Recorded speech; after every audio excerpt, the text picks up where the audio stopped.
नमस्कार। निर्देशांक ज्यामिति की पहली कक्षा में आप सभी का स्वागत है। पिछले लास्ट क्लास तक हमने त्रिकोणमिति वाली इकाई को पूर्ण किया था और अब हम निर्देशांक ज्यामिति वाली इकाई को स्टार्ट करेंगे। इस इकाई में आपके दो चैप्टर हैं, पहला आपका निर्देशांक ज्यामिति और इसके जस्ट बाद है आपका आलेख। दोनों ही चैप्टर को मिलाएंगे तो आपके टोटल 8 नंबर के जो प्रश्न हैं वो परीक्षा में आपसे पूछे जाते हैं, जिसमें एक क्वेश्चन आपका 4 नंबर का होता है, एक क्वेश्चन आपका 2 नंबर का और एक क्वेश्चन 1 नंबर के 2 क्वेश्चन आपके पूछे जाते हैं। तो कुल मिला के 8 नंबर के सवाल आपसे इस इकाई से पूछे जाएंगे। और सबसे अच्छी बात यह है कि ये इसका जो कंसेप्ट है बहुत सिंपल है और आप लोगों के लिए ये नया है, तो इसका बेसिक अध्ययन आप करेंगे तो आपको ये ज्यादा टफ नहीं जाएगा। तो इसीलिए एग्जाम के पॉइंट ऑफ व्यू से आपके लिए स्कोरिंग चैप्टर है। तो चलिए स्टार्ट करते हैं। सबसे पहले देखते हैं निर्देशांक। निर्देशांक होता क्या है? निर्देशांक किसी भी तल, जैसे ये पूरा एक बोर्ड है, ये एक समतल है। समतल का क्या मतलब होता है? जो कि 2 अक्षों से मिलकर बना होता है। आप देखेंगे कि आप यहाँ पे एक दिख रहा है, एक सीधे तिरछा लाइन है और आपका मतलब एक आड़ा लाइन है और ये आपका सीधा एक वर्टिकल लाइन है, मतलब हॉरिजॉन्टल और वर्टिकल। तो इसके जो बीच का स्थान होता है वही आपका कहलाता है समतल। समतल 2 अक्षों से मिलकर बना होता है। अब आज हम अभी पढ़ेंगे 2 अक्षों। तो ये यहाँ पे मान लीजिए कि किसी भी तल पर कोई बिंदु है, तो इस बिंदु की ये जो पहला अक्ष है और ये जो दूसरा अक्ष है, इसके सापेक्ष जो स्थिति होगी, जो पोजीशन होगा, जिसको जनरली हम x, y से प्रदर्शित करते हैं, यही आपका कहलाता है निर्देशांक। ये x, y असल में द्विविमीय के लिए है। 2D जो आपने सुना होगा उसका फिर 3D, 4D, 5D आपके आते हैं। तो 3D जो है आपको 12th क्लास में मैथ से पढ़ेंगे। वहां 3 विमीय वाले में x, y, z तीनों को मिला के हम निर्देशांक ज्यामिति पढ़ते हैं। क्योंकि 10वीं में आपका द्विविमीय में है, 2D में ही है, तो केवल हम समतल की बात करेंगे। वहां पे कोई भी 2 अक्ष होंगे, उस 2 अक्ष के सापेक्ष में किसी भी बिंदु की स्थिति का अध्ययन जो है आपका निर्देशांक कहलाएगा। और क्योंकि ज्यामितीय रूप से उसका अध्ययन करते हैं, उसके पोजीशन को बिंदु के ऊपर बिंदु के निर्देशांकों का हम अध्ययन करते हैं, तो इसीलिए इसको नाम दिया है ज्यामिति, निर्देशांक ज्यामिति। चलिए, अब निर्देशांक ज्यामिति को समझने से पहले इसमें बहुत सारी जो बेसिक चीजें हैं उसमें आते हैं। बेसिक चीज की जब हम बात करेंगे तो आपने छोटी क्लास में, अभी तो क्लास 1 की बुक में भी आ गया है, पहले हो सकता है आपने 6th क्लास से या पहली दूसरी क्लास में ही आपने पढ़ा होगा, इस टाइप का कुछ पढ़ा है, जहाँ पे यहाँ बीच में 0 होता था, 1, 2, 3, 4 और इस साइड आते थे तो ऋण 1, ऋण 2, ऋण 3, ऋण 4। इसको देख के कुछ याद आ रहा होगा। बिल्कुल सही सोच रहे हैं आप। ये है आपका संख्या रेखा, जिसको इंग्लिश में बोला जाता है नंबर लाइन। तो ये आपने पढ़ा हुआ है। इसमें क्या होता था नंबर लाइन में कि बीच में आपका 0 होता था। 0 के लेफ्ट साइड में, मतलब हमारे बाएं तरफ में जितने भी मान होते थे वो ऋणात्मक जाता था और दाएं साइड में जितने भी मान होते थे वो धनात्मक जाता था। यहाँ स्थिर का मतलब ये होता था कि जितनी आवश्यकता की मान है, मान लो आप 100 तक है तो 100 तक जाएगा, ऋण 100 तक, लाख तक है तो ऋण लाख तक। मतलब ये इसका मतलब होता था कि जितनी भी आपको आवश्यकता है उसके हिसाब से डिजिट आपका आगे बढ़ सकता। तो ये आपका संख्या रेखा था। तो ये आपका क्या है, तिरछा लिटा हुआ है, हॉरिजॉन्टल है। अगर मैं ठीक ऐसा ही एक संख्या रेखा खड़ा बना लूं, जिसमें आपके पास यहाँ 0, फिर 1, 2, 3, 4 और ऋण 1, ऋण 2, ऋण 3, ऋण 4 और डैश। अब ये दोनों संख्या रेखा को मैं एक दूसरे के ऊपर इस प्रकार से रखूं कि ये एक दूसरे के ऊपर पूर्णतः लंबवत हो, तो आप ये देखेंगे कि ये जो संख्या रेखा है ये एक दूसरे को 0 पर काटती है। इस प्रकार से बनता है। ये यहाँ पे जो शून्य रहेगा वो एक दूसरे पे क्या करेंगे, चलिए फिर से बना लेती हूँ। मतलब आपके पास ये एक है जो आपको हॉरिजॉन्टल लेटा हुआ संख्या रेखा है, 0 से स्टार्ट है, 1, 2, 3, आगे जितनी जरूरत हो, ऋण 1, ऋण 2, ऋण 3। और आपका ठीक इसी प्रकार वर्टिकल में भी एक संख्या रेखा आ जाए खड़ा में, धन 1, धन 2, धन 3 और नीचे आके आपका ऋण 1, ऋण 2, ऋण 3। तो यहाँ पे जो पॉइंट है वो क्या करता है, लंबवत रूप से जब 2 संख्या रेखा को एक दूसरे पे काटती है तो ये बिंदु 0 पे, मतलब बिंदु O पर काटती है, जिस बिंदु को अंग्रेजी में कहा जाता है ओरिजिन पॉइंट। ओरिजिन पॉइंट का मतलब होता है मूल बिंदु। और क्योंकि इसका जो पहला अक्षर है वो आपका क्या है, O है, और इसीलिए इसको यहाँ पे अंग्रेजी के O अक्षर से प्रदर्शित करते हैं। तो ये वाला हिस्सा जो आपका क्या है, हॉरिजॉन्टली है, क्षैतिज रूप में है, इसको प्रदर्शित किया जाता है एक्स अक्ष। ये पूरा लाइन आपका कहलाता है एक्स अक्ष। ये वाला हिस्सा जो 0 के राइट साइड में है वो आपका धनात्मक एक्स अक्ष और इधर वाला ऋणात्मक। तो ऋणात्मक को दर्शाने के लिए यहाँ पे एक्स डैश का प्रयोग किया जाता है। इसी तरह जब वर्टिकल में देखते हैं, ऊर्ध्वाधर वाले में देखते हैं, तो जो ऊपरी हिस्सा होता है वो वाई अक्ष और जो नीचे हिस्सा होता है क्योंकि ऋणात्मक होता है तो ये कहलाता है वाई अक्ष। तो आप अब देखेंगे कि जब 2 मतलब अक्ष एक दूसरे को 0 पर काट रहे हैं, लंबवत रूप से स्थित है, तो आपको कुछ 4 भाग दिख रहे होंगे। यही जो भाग है वो आपके भाग कहलाते हैं चतुर्थांश। ठीक है, आपको स्पष्ट दिख रहा होगा 4 भाग, 1 2 3 4, ये जो 4 भाग है वही आपके क्या कहलाते हैं, चतुर्थांश, जो कि एक्स अक्ष और वाई अक्ष के बीच में होते हैं। अब इस चतुर्थांश में क्या क्या खास बातें होती हैं, चारों की क्या क्या प्रॉपर्टी होती है, उसको हम थोड़ा डिटेल में समझेंगे।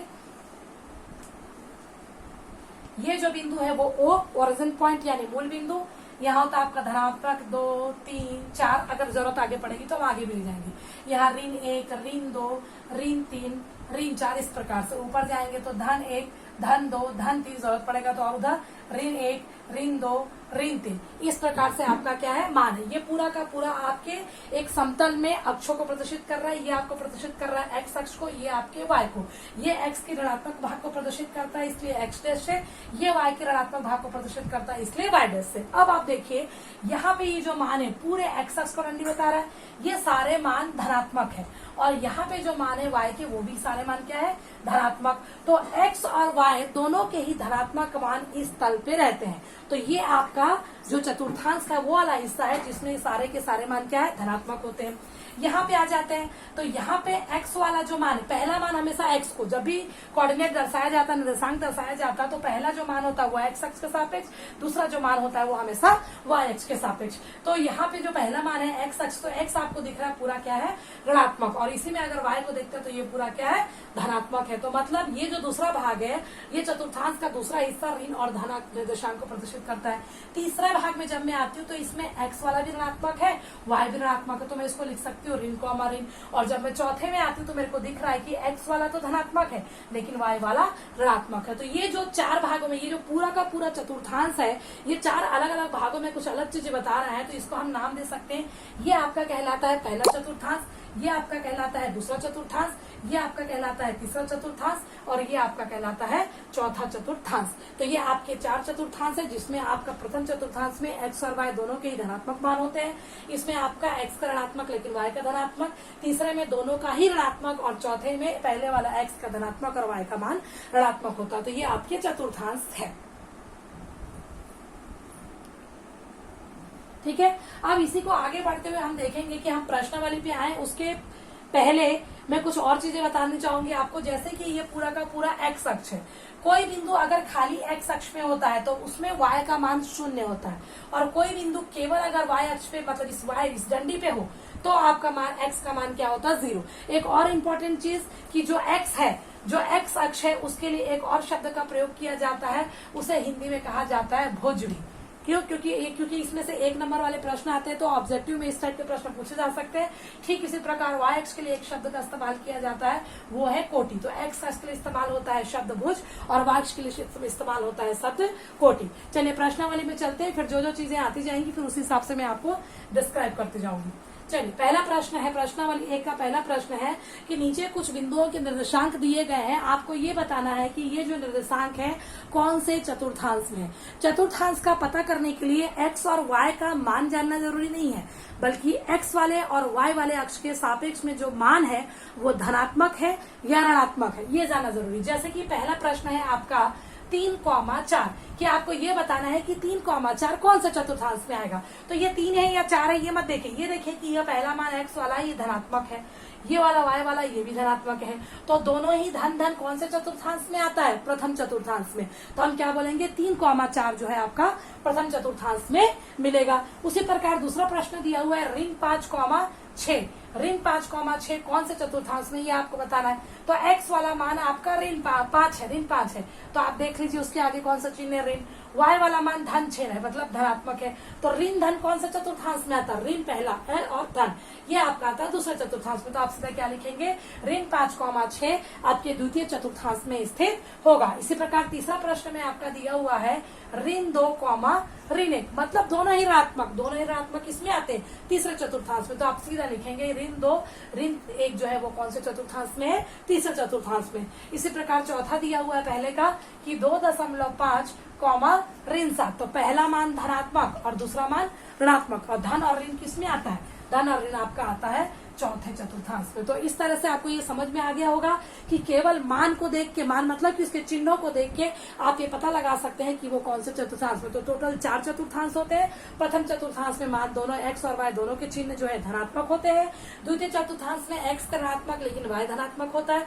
तृतीय, पहले और तृतीय में क्या कॉमन है? पहले में दोनों धन धन, तृतीय में दोनों ऋण ऋण। और जो चौथा चतुर्थांश में होता है उसमें एक्स का मान धनात्मक लेकिन वाई का मान ऋणात्मक होता है। उसके बाद आपका प्रश्न नंबर 2 है। प्रश्न नंबर 2 में कुछ निर्देशांक दिए गए हैं और ये बोला गया है कि आपको ये पता लगाना है कि कौन से अक्ष पर।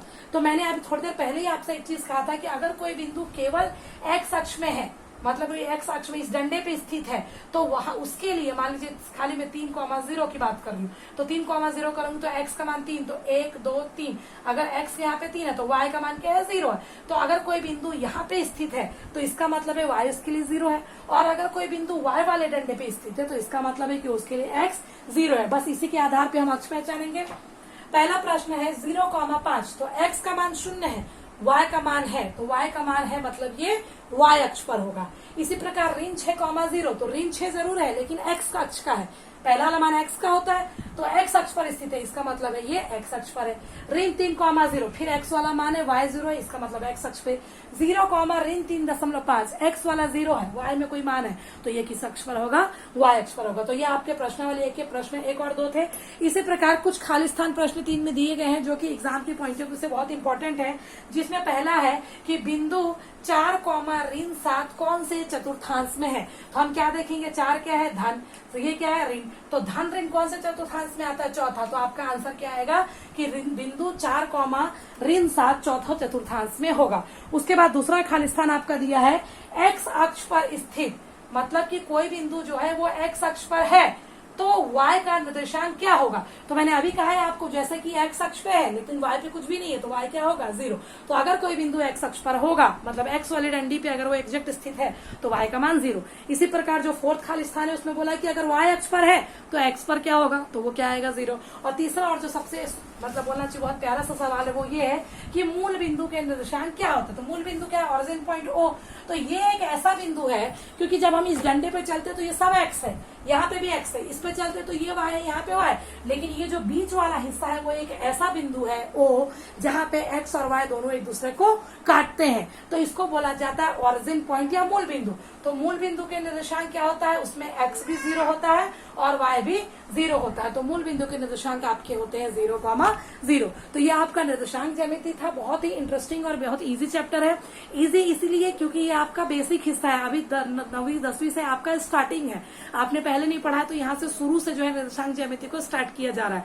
तो कंसेप्ट को अगर आप बहुत डीपली समझते जाएंगे तो आपको ये बहुत अच्छा लगेगा।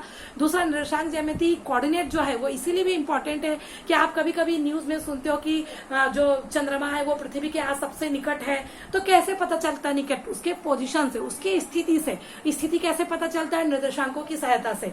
दो ग्रहों के बीच के लिए हम क्या कर सकते हैं? अगर दोनों की पोजीशन मतलब किसी भी पर्टिकुलर अक्ष के सापेक्ष अगर हमारे पास दोनों के निर्देशांक हो तो निर्देशांकों में हम के बीच की दूरी का सूत्र हम प्रश्नावली 2 में पढ़ेंगे, उस सूत्र की सहायता से हम दूरी का पता लगा सकते हैं। तो ये बहुत ही मतलब आपके प्रैक्टिकल लाइफ में भी बहुत इंपॉर्टेंट है और मैथ्स में तो ये आपका इंटरेस्टिंग है ही है।